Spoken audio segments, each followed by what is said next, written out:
George Harlan had never thought twice about fruit. At 71, he considered himself a healthy man. Daily walks, no smoking, rarely drank, and always followed what he called common sense eating. That included a large bowl of fresh fruit every morning: banana, grapes, a few slices of watermelon, some orange, and always pineapple. It was sweet, refreshing, and he believed it was doing his body good. But over the past year, something had changed. Subtle at first, then impossible to ignore. Nighttime bathroom trips went from once a night to four, sometimes five. The stream was weak. He never felt fully emptied. Sitting through a full movie without standing up became impossible. When he brought it up at his annual checkup, his doctor, a soft spoken urologist named Dr. Rao, gave him a knowing look. "George," he said, folding his hands on the desk, "we need to talk about your prostate." George sighed. "I figured it was that." "It's enlarged, benign prostatic hyperplasia. Not cancer, but it's why you're having those symptoms. You're not alone. It happens to most men your age, but there are things you can do." George leaned forward. "Medication?" Dr. Rao shook his head. "We can consider that, but I want to start with food. Specifically, what you need to stop eating." George blinked. "What do you mean? I eat clean."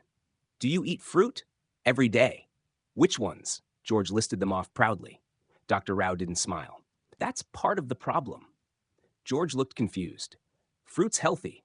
Not all of it. Not for the prostate. Some fruits are high in natural sugars and compounds that can irritate the prostate and worsen inflammation, especially in older men." Dr. Rao pulled out a sheet of paper and underlined 5 items. 1. Grapes. 2. Oranges. 3. Watermelon. Pineapple. 5. Bananas. "These," he said, "are your problem." George stared at the list. "You've got to be kidding. Grapes?" "They're high in fructose and contain salicylates, which can aggravate the urinary system. Not dangerous on their own, but when your prostate is already inflamed, they're like throwing fuel on the fire." "What about oranges?" "Citrus is acidic. It can irritate the bladder and prostate lining, causing more frequent urges to urinate." "Watermelon? Very high in natural sugar. Plus, it's a diuretic, which can increase nighttime trips to the bathroom." "Bananas? They're a little different. High in potassium, and they promote water retention in some cases. Also, for some men, the dopamine and serotonin triggers can lead to mild bladder spasms." "And pineapple? Acidic and sugary. Double trouble." George felt like the ground had shifted. "So what am I supposed to eat?" Dr. Rao smiled gently. "There are better options: blueberries, avocados, pumpkin seeds, even cooked tomatoes. Lycopene helps reduce prostate size naturally. But first, cut the 5 I mentioned. Give it 4 weeks." Skeptical but desperate, George agreed.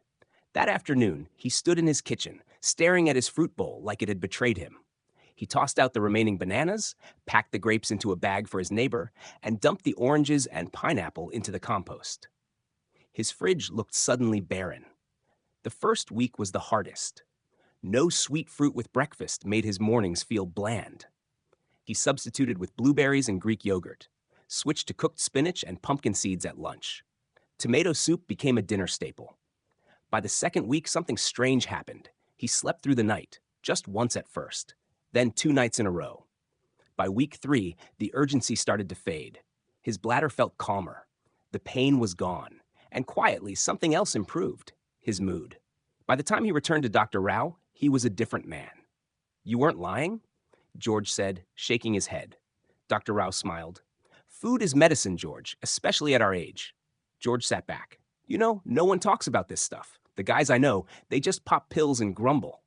"They don't know better," Dr. Rao said. "That's why we need people like you to tell them." So George did. It started with a conversation at the barber shop. Someone mentioned nighttime urination, and George shared his story. A few guys scoffed, but others listened.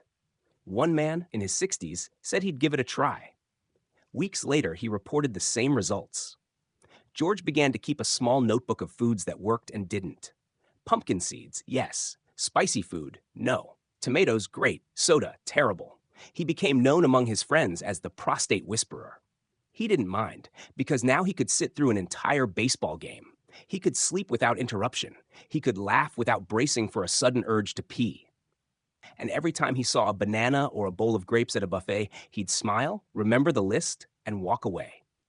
Not because fruit is bad, but because after 60, the body has different rules.